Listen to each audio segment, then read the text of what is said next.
Let's do a dipole-induced dipole example.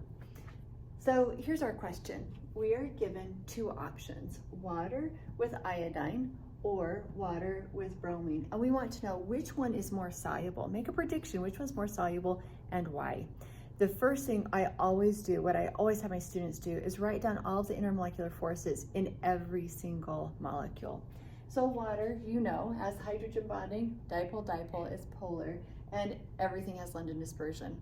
Now, interesting, on both the iodine and the bromine, they're both nonpolar molecules. When you have two atoms that share a bond with each other, they're identical electronegativities, they force each other to share equally. They have a zero dipole moment, the ultimate in nonpolar molecules. So each of these only have London dispersion. It's like it's a tie. They have the same type of intermolecular force. They only have London dispersion. So that's step one. Step two, so then we have to think a little bit deeper and evaluate what is the difference between these two. It's actually the size. And you and I know the bigger the molecule, the more easily polarized it is. It has a larger polarizability, which means it has a greater London dispersion force. So iodine, because it's larger, it's going to be more polarizable. It's going to have a larger London dispersion force. Therefore, its intermolecular forces will be more similar with water than the bromine. And remember, solubility.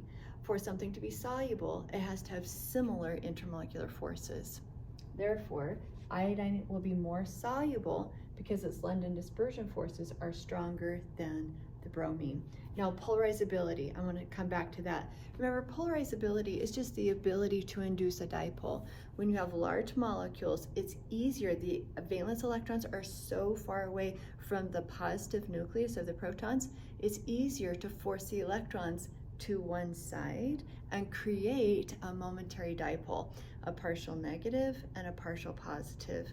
You can look at size a couple of ways. You can look at molar mass, you can look at surface area. Okay, great work and excellent review. Please like and subscribe to Old School Chemistry, and I'll see you next time. Bye.